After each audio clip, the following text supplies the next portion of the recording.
असम के मुख्यमंत्री हिमंत बिश्व शर्मा ने एक पब्लिक गैदरिंग के दौरान लड़कों को एड्रेस करते हुए ये कहा कि वो लड़कियों को फ्री एजुकेशन इसलिए दे रहे ताकि लड़कों को शिक्षित पत्नी मिले। अब रिपोर्ट्स के अनुसार आज के डेट में female literacy rate in India has increased up to 77% as compared to male literacy rate which is 84.7%। अब महिलाओं के इस 23% के गैप को कवर करने के लिए सरकार योजनाएं जरूर बनाए, पर इन 15% पुरुषों का क्या जो शिक्षित नहीं है। अब जरा देखिए इन केसेस को जहाँ पति के कम शिक्षित होने पर पत्नी उन्हें छोड़कर चली गई। अगर शिक्षा पर सबका बराबर का अधिकार है तो सिर्फ महिलाओं के लिए ही फ्री एजुकेशन स्कीम्स क्यों? तो क्या उन 15% पुरुषों का शिक्षा पर कोई अधिकार नहीं, या फिर 15% इतना ही छोटा आंकड़ा है कि सरकार को कभी इसकी जरूरत ही महसूस नहीं हुई कि वो लड़कों के लिए भी एजुकेशन स्कीम्स बनाए? ऐसे बहुत लड़के हैं जो पढ़ाई लिखाई छोड़कर काम कर रहे हैं, मजदूरी कर रहे हैं, क्योंकि उन पर पूरे घर की जिम्मेदारियां होती है, पर उनके माता पिता के पास पैसे नहीं है उन्हें शिक्षित करने के लिए। इसीलिए सरकार को योजनाएं बनाते वक्त दोनों जेंडर्स के बारे में इक्वली सोचना पड़ेगा, क्योंकि वोट आपको सिर्फ महिलाओं ने ही नहीं पुरुषों ने भी दिया है। आज के टाइम पे जो मोस्टली गवर्नमेंट फीमेल एजुकेशन के बारे में सोच रही है, फीमेल एजुकेशन को फ्री करने के बारे में सोच रही है। यहाँ पे जेंडर बायसनेस आ रही है कि मेल एजुकेशन का इम्पोर्टेंस नहीं दी जा रही है और मेल्स कहीं ना कहीं लैग कर रहे हैं, लैग बिहाइंड कर रहे हैं।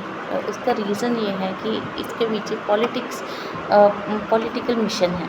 पॉलिटिकल मिशन ये है कि जितनी ज़्यादा वुमेन जो है एजुकेटेड होंगी उतनी ज़्यादा वो जॉब्स करेंगी, और जॉब्स करेंगी तो सरकार को बहुत ज़्यादा फ़ायदा है। टैक्स के ज़रिए जो टैक्स आ रहा है वो डायरेक्टली जो है सरकार के पास जाता है, और उनके खर्चे जो है मतलब कि एक आम आदमी के पॉकेट से जो है पैसा ज़्यादा निकलता है। पहले के टाइम पे क्या होता था, वुमेन किचन ओरिएंटेड होती थी, घर पे रहती थी, तो सरकार को जो है सिर्फ टैक्स वही आता था जो आदमी कमाता है। तो उससे क्या है कि अब जो सरकार है अब उससे अपना फ़ायदा सोचने के लिए वुमेन को जो है ज़्यादा छूट देनी शुरू कर दी, उसको ज़्यादा ही उसकी प्रेज़ करनी शुरू कर दी, उसको अप्रिशिएट करना शुरू कर दिया, ताकि वुमेन ज़्यादा से ज़्यादा जो है नौकरी करे और सरकार का फ़ायदा। यहाँ पे एक पॉलिटिक्स भी खेली जा रही है जो कि काफ़ी लोगों को नहीं मालूम है।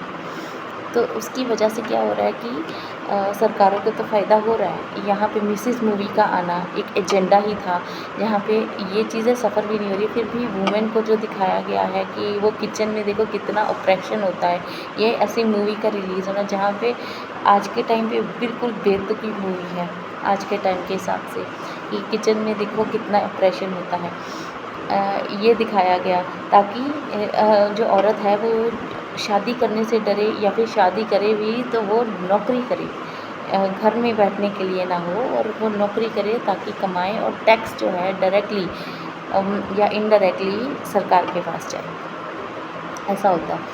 और फिर जो ये है अब वुमेन का जो लॉज भी जो आ रहे हैं, लॉज भी वुमेन के फेवर में आए हैं, मेन के फेवर में नहीं आया। उसके पीछे भी यही एजेंडा है कि मेन को सप्रेस करने का एक तरीका है।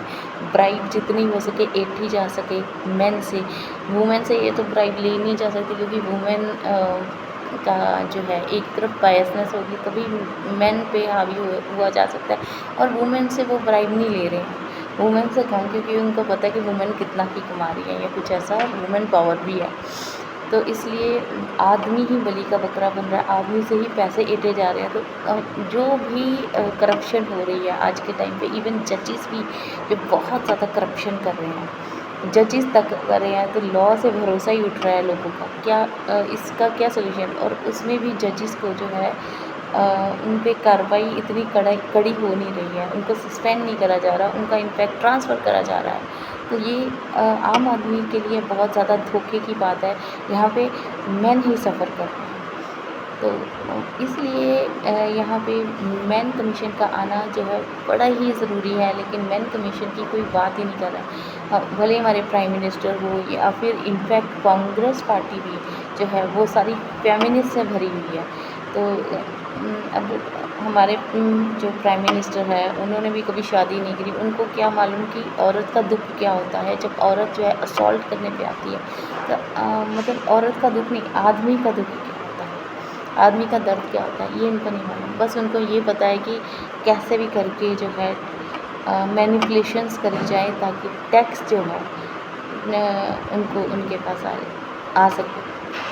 तो इस वजह से वुमेन को जो है बहुत ज़्यादा एनकरेज करा जा रहा है और वहीं पे मेन को जो है डिस्करेज करा जा रहा है हर तरीके से। इसी वजह से अब ये जो वीडियो आपने देखी है वहाँ पे यही चीज़ हो रही है कि फ्री एजुकेशन जो है सिर्फ वुमेन के लिए ही क्यों, हर जगह पे जो भी स्कीम्स आ रही हैं औरतों के लिए आ रही हैं। हर स्कीम में कि अगर इतनी औरतें इतने परसेंट उनको जो है सेविंग्स मतलब उतने पैसे मतलब इतने पैसे मिलेंगे या कुछ ऐसा, जो भी वुमेन के लिए जो भी स्कीम्स आ रही है वुमेन के लिए आ रही है बट मेन के लिए नहीं आ रही है।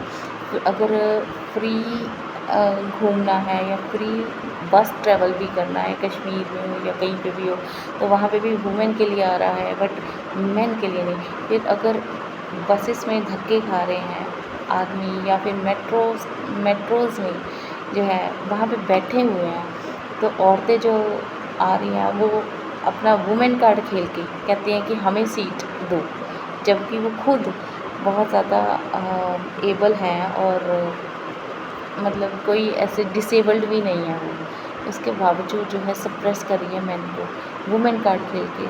दैट इज़ समथिंग कि इसी वजह से जो है जेंडर बायसनेस हुई पड़ी है। जहाँ पे आपने इक्वालिटी का नारा लगाया या इक्वालिटी बोला बट इक्वालिटी है ही नहीं। इक्वालिटी के नाम पे तो धोखा हो रहा है, सिर्फ जेंडर बायसनेस हो रही है जहाँ पे फीमेल डोमिनेंट सोसाइटी अब राइज कर रही है, जो कि आने वाले टाइम पे बहुत ज़्यादा खतरा है हमारे कंट्री को, हमारे नेशन को। जिनके लड़के होंगे ऑब्वियसली उनके लिए तो बहुत ज़्यादा खतरा होगा। तो बेटर यही है कि आज जो वुमेन जिनके बेटे हैं या फिर जिनके भाई हैं एटलीस्ट वो तो आगे आएँ और इन जेंडर बाइस्ड जो रूल्स है जो भी लॉज़ हैं तो उनके ख़िलाफ़ जो है आवाज़ उठा सकें।